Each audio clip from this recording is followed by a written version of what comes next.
এই সেশনে আমরা অটোমোবাইলে ব্যবহৃত গেজ সম্পর্কে শিখব। এই সেশনের শেষে আপনি গাড়ির গেজের অবস্থান এবং তাপমাত্রা, জ্বালানি এছাড়াও অয়েল প্রেশার গেজের উদ্দেশ্য এবং কাজ সম্পর্কে জানতে পারবেন। গেজগুলি ড্রাইভারকে নির্দিষ্ট সিস্টেমের কাজ নির্দেশ করে যার সঙ্গে তারা সংযুক্ত।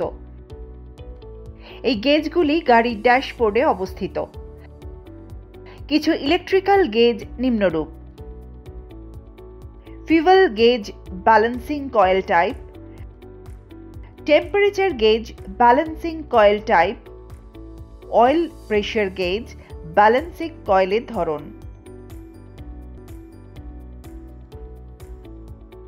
জ্বালানি ট্যাঙ্কে উপলব্ধ জ্বালানির পরিমাণ জানতে ফুয়েল গেজ ব্যবহার করা হয়।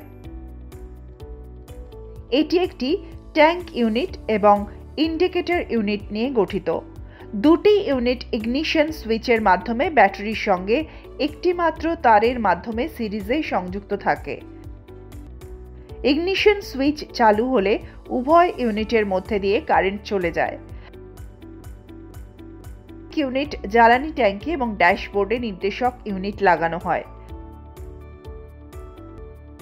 ট্যাঙ্ক ইউনিটে একটি কবজাযুক্ত বাহু থাকে, যার এক প্রান্তে একটি ফ্লোট লাগানো থাকে এবং অন্য প্রান্তে একটি স্লাইডিং যোগাযোগ এবং একটি পরিবর্তনশীল প্রতিরোধকও থাকে।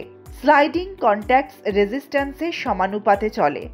ট্যাঙ্কের জ্বালানি স্তর পরিবর্তনের সঙ্গে সঙ্গে ফ্লোটিং আর্ম উপরে এবং নিচে চলে যায়। ফ্লোটিং আর্মের নড়াচড়া সার্কিটে বৈদ্যুতিক প্রতিরোধে পরিবর্তন করে।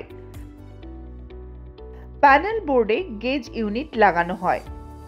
দুটি টার্মিনাল যথাক্রমে ট্যাঙ্ক ইউনিটের টার্মিনাল এবং ইগনিশন সুইচের সঙ্গে সংযুক্ত। এটিতে দুটি কয়েল এবং একটি পয়েন্টার থাকে, যার সঙ্গে চুম্বক সংযুক্ত থাকে। আসুন দেখি কিভাবে ফুয়েল গেজ কাজ করে। যখন ইগনিশন সুইচ চালু থাকে তখন ব্যাটারি থেকে কারেন্ট কয়েলে প্রবাহিত হয় এবং একটি চৌম্বক ক্ষেত্র তৈরি হয়।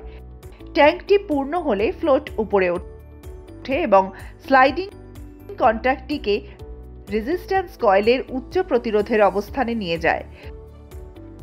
কয়েলের মধ্য দিয়ে প্রবাহিত কারেন্টও কয়েলের মধ্য দিয়ে প্রবাহিত হয়।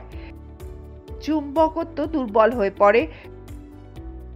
কয়েলের চুম্বকত্ব তখন শক্তিশালী হয়ে ওঠে এবং আর্মেচার এবং পয়েন্টারটিকে ডায়ালের পুরো দিকে টেনে নিয়ে যায়। যখন জ্বালানি স্তর নিচে আসে তখন ট্যাঙ্কের ফ্লোট নিচে পড়ে যায় এবং প্রতিরোধ ক্ষমতাও কম হয়, যার ফলে কয়েলের চারপাশে চৌম্বক ক্ষেত্র শক্তিশালী হয় এবং ডায়ালের খালি দিকে আর্মেচার এবং পয়েন্টারকে জোর করে। টেম্পারেচার গেজ একটি ইঞ্জিনের কুলিং সিস্টেমে জলের তাপমাত্রা জানতে ব্যবহৃত হয়।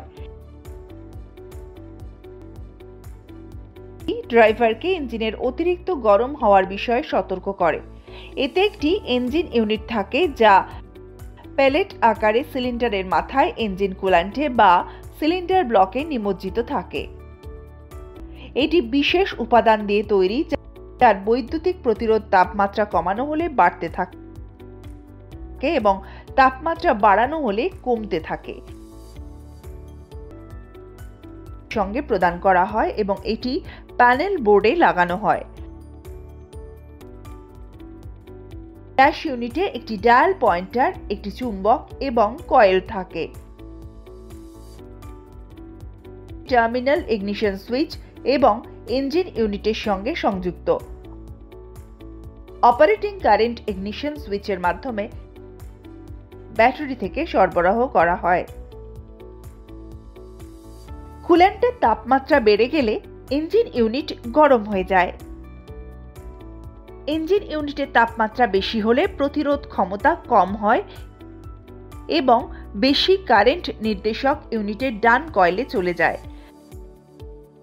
দুটি কয়েলের মধ্যে চৌম্বক ক্ষেত্রের শক্তির পার্থক্য বৃদ্ধি পায় এবং আর্মেচার এবং পয়েন্টার উচ্চ তাপমাত্রা নির্দেশ করার জন্য ডান দিকে চলে যায়।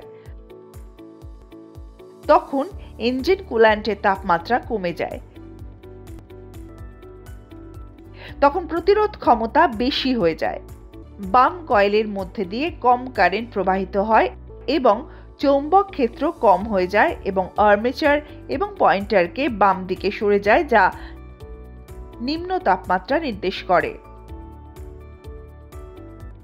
অয়েল প্রেসার গেজ ইঞ্জিনের কাজ করার সময় লুব্রিক্যান্ট অয়েলের প্রেসার জানতে ব্যবহৃত হয় এবং লুব্রিক্যান্ট সিস্টেমের হঠাৎ ব্যর্থতার বিরুদ্ধে ড্রাইভারকে সতর্ক বার্তা দেয়।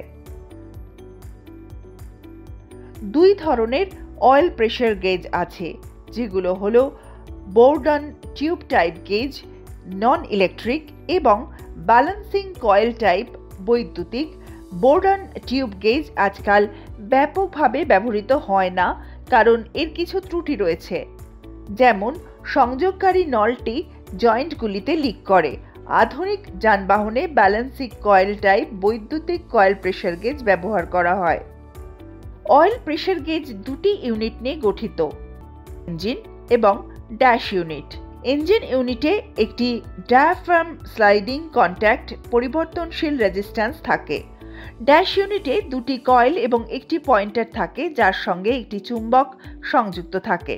উভয় কয়েল ইগনিশন সুইচের মাধ্যমে ব্যাটারির সঙ্গে সিরিজে সংযুক্ত থাকে। তেলের চাপ বৃদ্ধি ডায়াফ্রামকে বাইরের দিকে ঠেলে দেয়।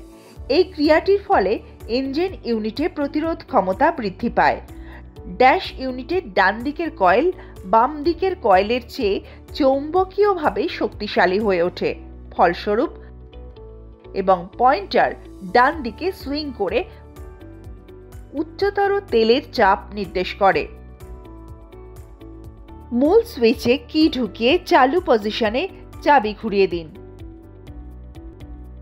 ফুয়েল গেজ রিডিং খালি থেকে পূর্ণ দেখায় কিনা পর্যবেক্ষণ করুন। টেম্পারেচার গেজ পর্যবেক্ষণ করুন, সর্বনিম্ন তাপমাত্রা দেখাবে। অয়েল প্রেসার গেজ পর্যবেক্ষণ করুন, টেম্পারেচার গেজে জলের তাপমাত্রা দেখে নিন। আমরা অটোমোবাইলে গেজ ব্যবহৃত এই সেশনের একেবারে শেষ পর্যায়ে এসে পৌঁছেছি। এখন আপনারা বিভিন্ন গেজের অবস্থান, তাপমাত্রা, জ্বালানি এবং অয়েল প্রেসার গেজের ব্যাপারে সবটা জানেন।